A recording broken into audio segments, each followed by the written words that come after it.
dia, boa tarde, boa noite, dependendo do horário que você esteja assistindo a este vídeo. Dando prosseguimento na leitura da coleção Fonte Viva, vamos fazer hoje uma leitura do livro Pão Nosso, que tem por título O Cristo Operante, e diz assim: porque aquele que operou eficazmente em Pedro para o apostolado da circuncisão, esse operou também em mim com eficácia para com os gentios.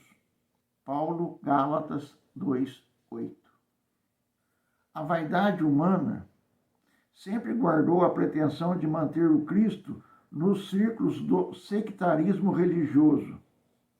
Mas Jesus prossegue operando em toda parte onde medre o princípio do bem. Dentro de todas as linhas de evolução terrestre, entre santuários e academias, movimentam-se os adventícios inquietos, os falsos crentes e os fanáticos infelizes que acendem a fogueira da opinião e sustentam-na. Entre eles, todavia, surgem os homens da fé viva, que se convertem nos sagrados veículos do Cristo operante. Simão Pedro centralizou todos os trabalhos do Evangelho nascente, reajustando as aspirações do povo escolhido. Paulo de Tarso foi poderoso ímã para a renovação da gentilidade. Através de ambos, expressa-se o mesmo Mestre, com um só objetivo: o aperfeiçoamento do homem para o reino divino. É tempo de reconhecer-se à luz dessas eternas verdades. Jesus permanece trabalhando e sua bondade infinita se revela em todos os setores em que o amor esteja erguido à conta do supremo ideal. Ninguém se prenda ao domínio das queixas injustas, encarando os discípulos sinceros e devotados por detentores de privilégios divinos. Cada aprendiz se esforce por criar no coração a atmosfera propícia às manifestações do Senhor e de seus emissários. Trabalha, estuda, serve e ajuda sempre, em busca das esferas superiores, e sentirás o Cristo operante ao teu lado nas relações de cada dia.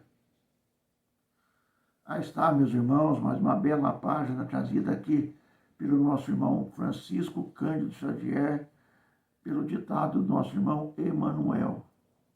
Desta feita, ele nos traz aqui uma reflexão sobre as obras do Cristo na atualidade, ou seja, o Cristo operante. Porque é comum as pessoas se esquecerem que o Cristo está entre nós.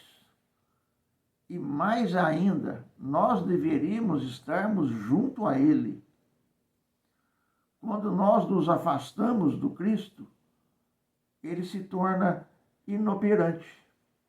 Porque, na realidade, fomos nós que fechamos a porta para Ele. Mas quando nós caminhamos junto a Ele, junto aos seus ensinamentos, buscando nos aperfeiçoar para que possamos merecer coisas melhores, nós estaremos sim junto ao Cristo.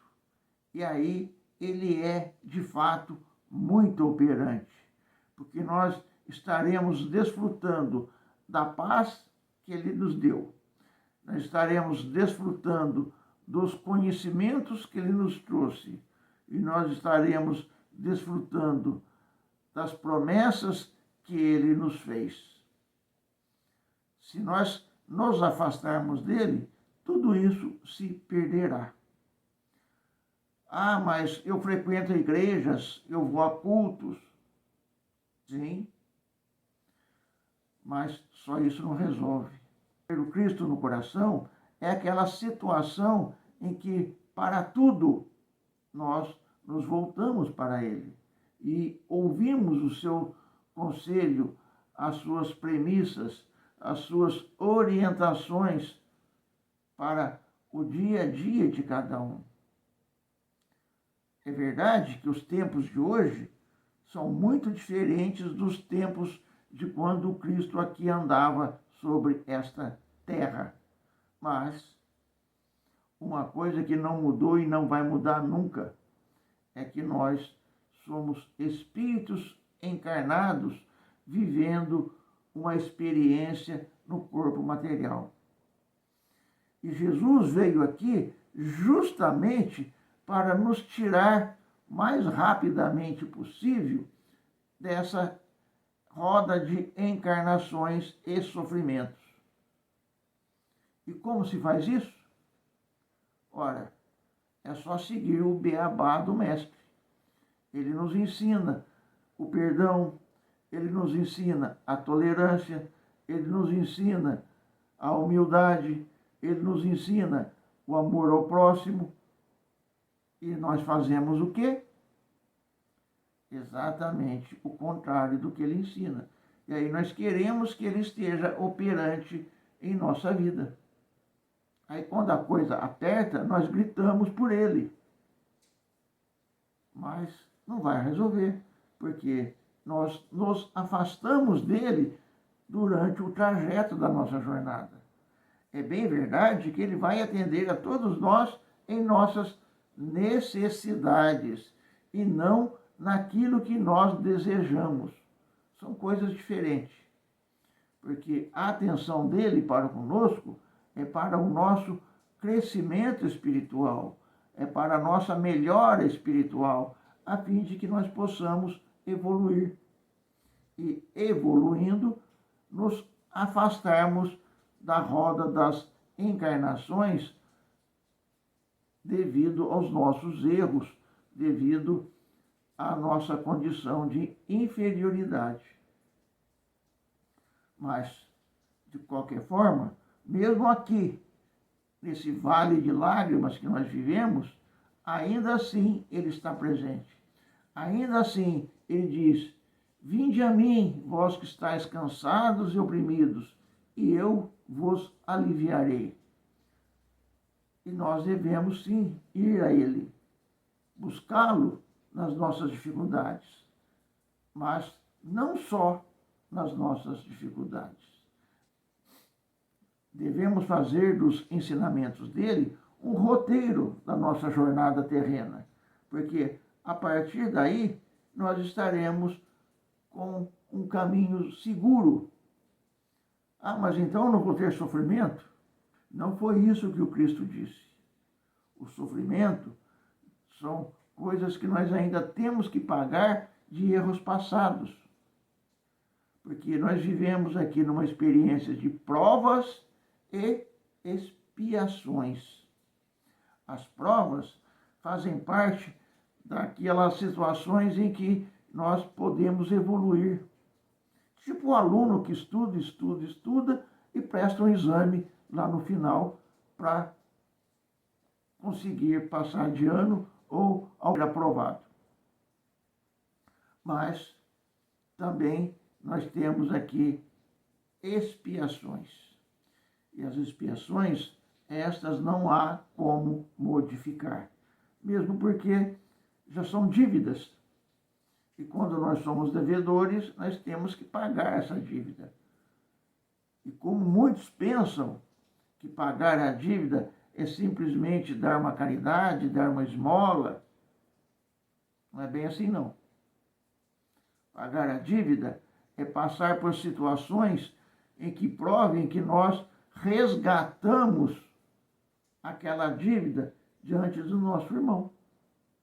Porque no fim das contas, o bem que fazemos é para o nosso irmão. E o mal que fazemos também é para o nosso irmão. Então, se nós temos uma dívida para com ele, nós devemos resgatar essa dívida. Se não for possível nessa encarnação, fica para a próxima. Mas essa dívida deverá ser resgatada. E todos nós, ao final, da jornada, estaremos fazendo uma reflexão acerca daquilo que nós fizemos e aquilo que deveríamos fazer. E aí sim, nós estaremos cientes de quanto falhamos, de quanto acertamos. É como se tivéssemos feito um concurso para algum cargo público. Quando sai lá o resultado, nós vamos conferir. E aí nós dizemos, puxa vida, não alcancei a nota necessária. Aí nós vamos olhar onde nós erramos. Aí nós constatamos, errei aqui, errei ali, errei acolá, errei aquela outra. Então, na questão espiritual é a mesma coisa. Os erros nós devemos corrigir. As provas nós devemos passar, sermos aprovados. E como somos aprovados numa prova? É simples. Quando nós estamos lutando com uma dificuldade, nós devemos analisar se aquela dificuldade é nossa ou é um conjunto de situações que nos está provando para ver a nossa competência, a nossa capacidade intelectual e espiritual. Porque muitas vezes uma prova vem como um desafio e nós temos que vencê-lo. Mas não é vencê-lo de qualquer jeito, levando vantagem e usando de espertezas. É usando moralidade, ética, respeito aos adversários. E aí, se nós passarmos, nós teremos feito duas coisas. Nós teríamos triunfado intelectualmente e triunfado espiritualmente. Porque a moral, o respeito, a ética, elas vêm em primeiro lugar. Depois, as circunstâncias intelectuais.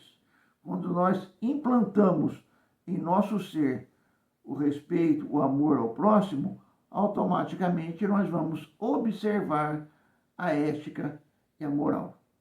Porque o Cristo, na verdade, ele veio nos mostrar que moralmente nós devemos evoluir para merecermos postos mais altos em nossa jornada evolutiva.